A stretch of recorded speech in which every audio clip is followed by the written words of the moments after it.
Ay, good morning guys. May inaayos ako rito mga guys at matagal ko nang inaayos pero hindi maayos-ayos. So hihingi ako ng inyong opinion. Ano kaya maganda rito sa TV na to?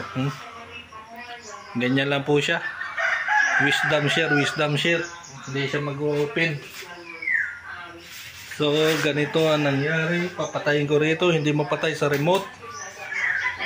Yan. Kung dito sa ako na lang, doon sa plug, kung saan nakasaksak yung TV. Sa remote nabubuhay siya pero tapos hindi na ma-on. Dito, yan. Dito na on siya. So mga guys, tulungan nyo ako. Ano kaya ang problema nito? Bali sa aking research ay ang problema daw software, kailangan daw i-update. Ay tayo naman na hindi masyadong techy pagdating sa mga software na yan. So yan mga guys, sa araw na to tayo po ay kagagaling lang doon sa school at tayo naghatid. Ayun. At maya maya kami ay may pupuntahan na dito ay isa sa mga katas ng pagiging OFW. So ayan, balik ulit po siya sa ganyan. So sa mga nakaranas ng mga ganyang problema po sa mga Android TV, baka po bigyan nyo po ako, mag-comment lang po kayo at ano po magandang gawin dyan. So yan lamang po mga guys. So subukan ko pong baklasin. Ayan. So subukan ko itong baklasin mga guys at tingnan ko kung anong mayroon dito. Yeah. So magbaklas muna ako nito. Itong cover na to babaklasin ko yan. Checkin natin yung pinaka board niya. So let's G tayo rito.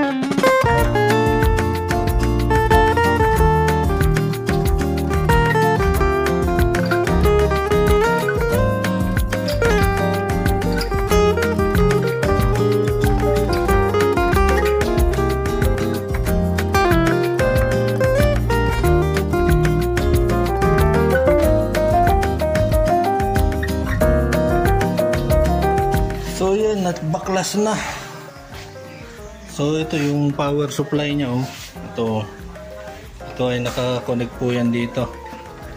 So tinanggal ko na rin. So susubukan natin parang hard reset. Hindi naman hard reset, yung parang pinapatay lang muna. So ito yung pinaka board niya.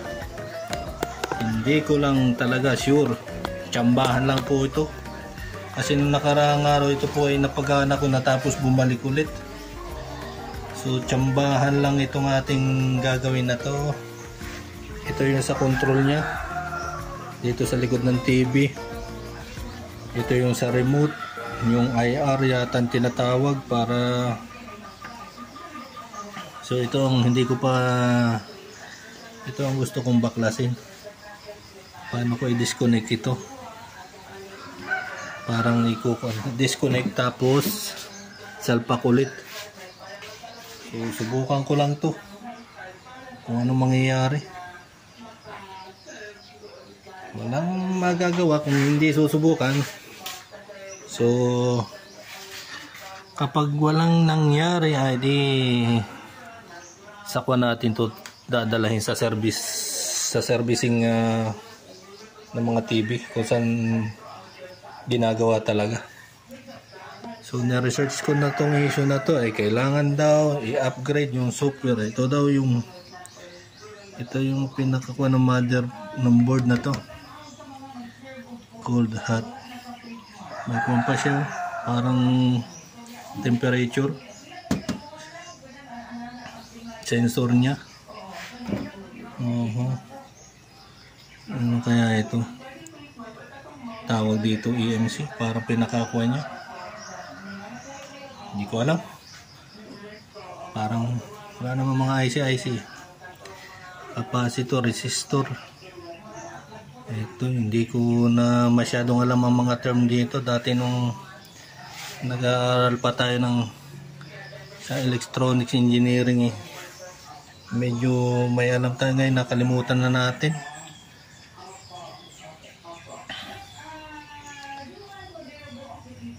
Wala na. Ano kaya ang problema nito? So, tsambahan na lang to. Akin lang kakaligutin ito. Ito dati tinesting ko na, pinong power supply. Ito, dinisconnect ko to. Itong na tatanggal po to. Yan. So, nung binuhay ko, wala siya nung one.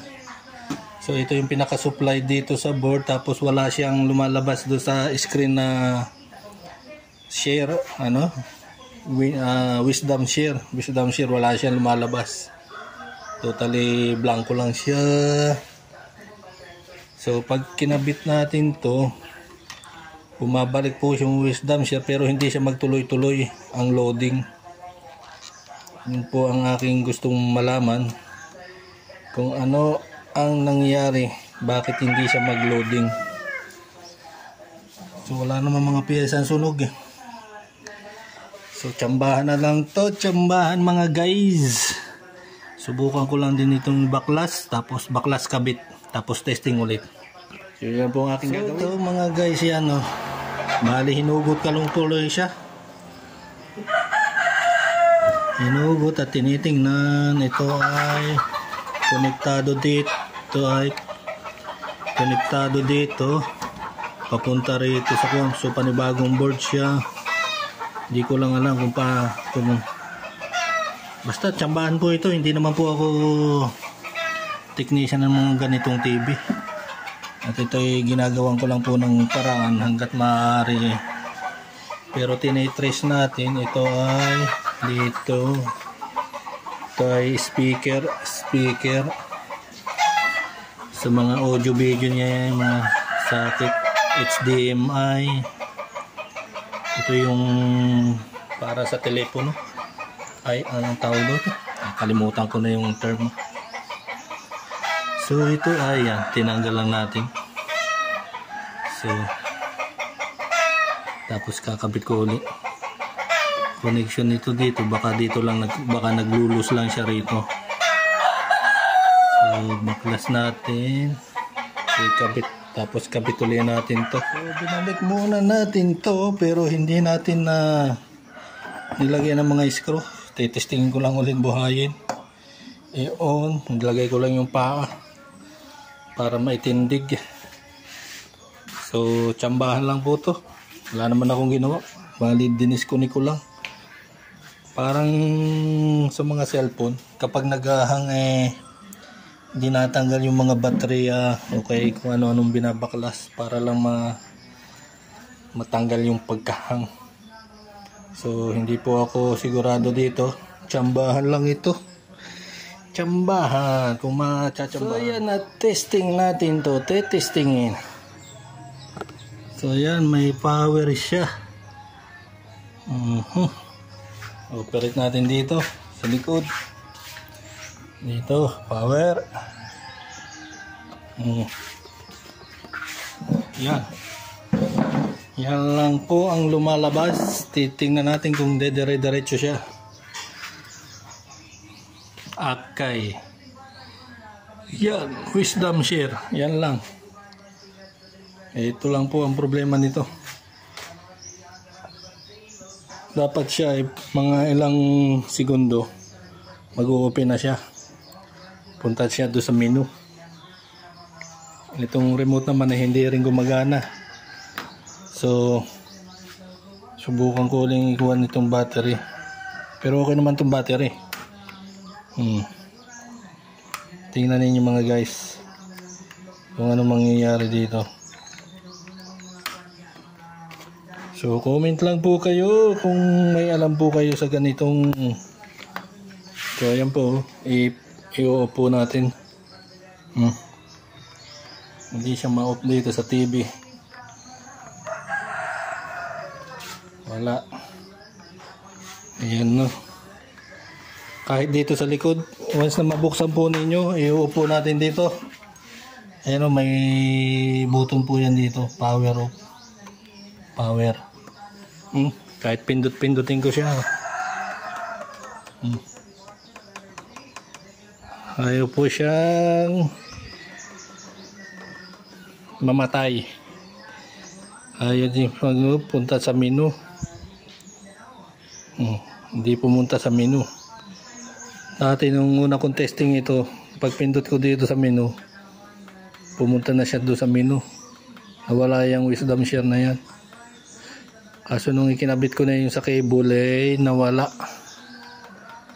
Ayun, bumalik sa dating problema. So, kuha na po tayo dito. Suko na. Suko, ika nga. Suko. Ay, suko tayo ro, suko. Pinawisan ako ron. Hayaan ko lang muna nakabukas yung TV. So, ayan mga guys, at tayo dito muna magpapalapalamig sa ilalim ng punong kahoy.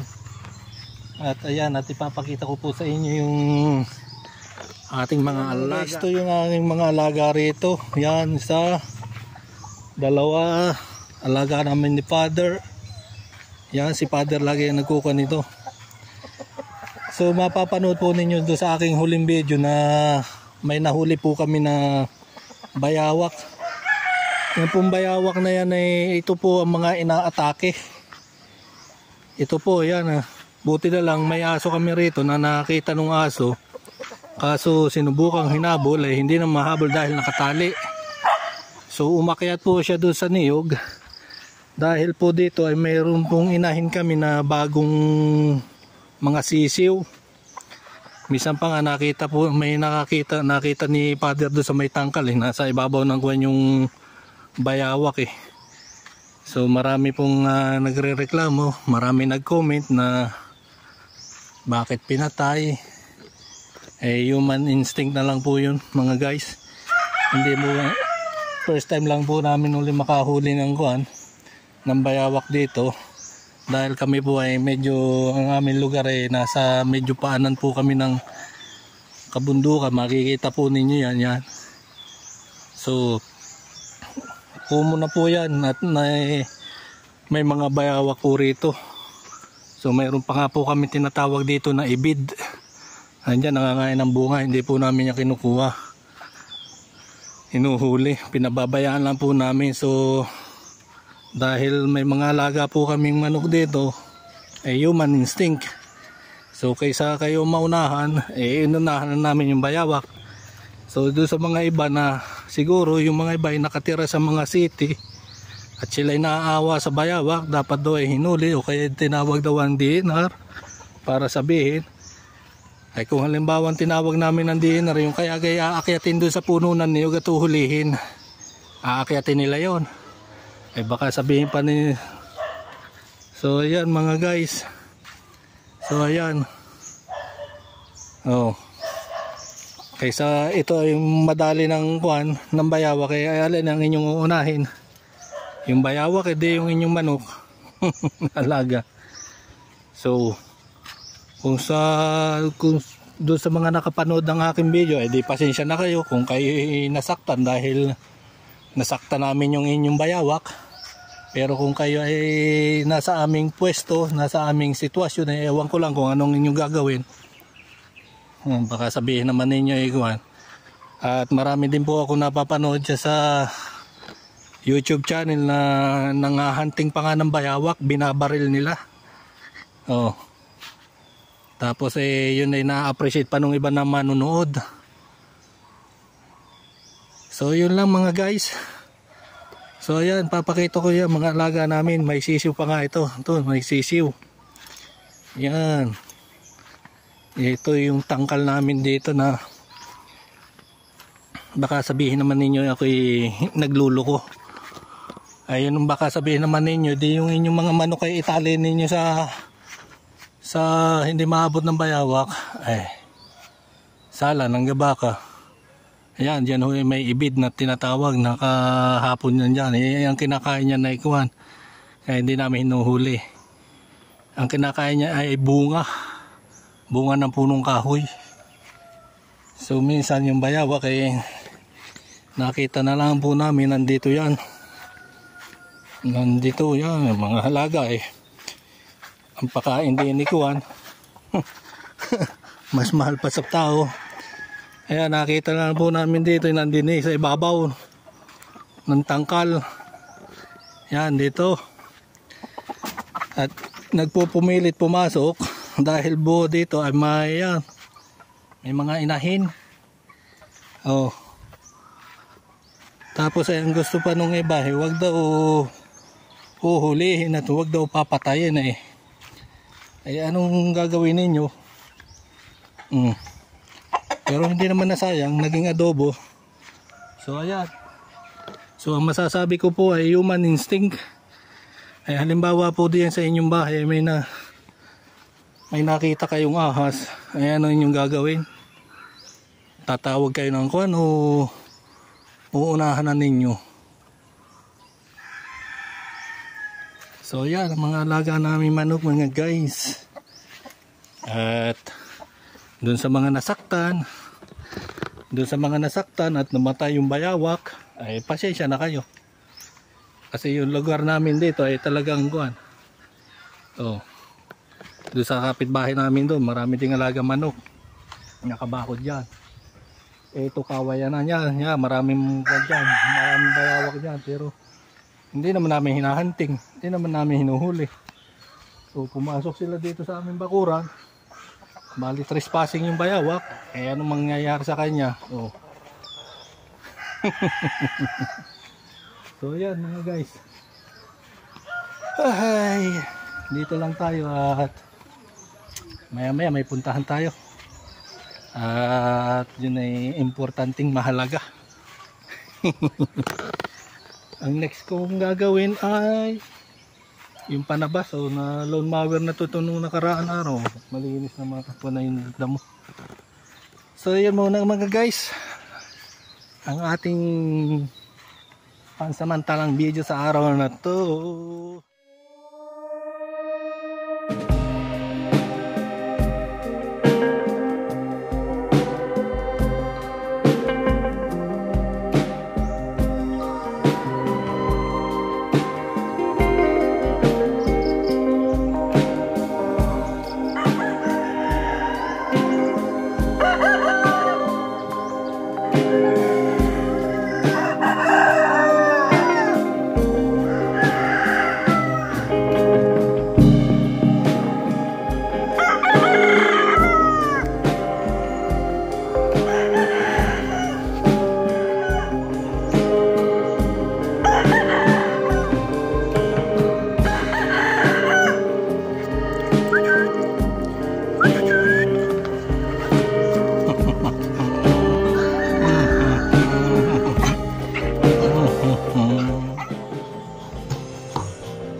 So tayo ay mangangain muna nitong suha. Sa Tagalog ay suha, sa Kabisayaan ay buong. Matamis to. Matamis. Ayan. Ayan. Mamula-mula. Wow, lami. Vitamin C.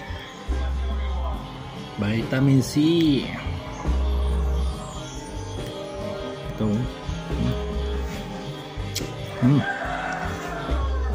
Ayun.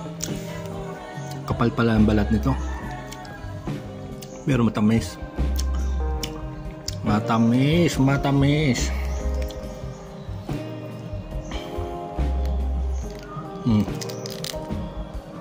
Yan.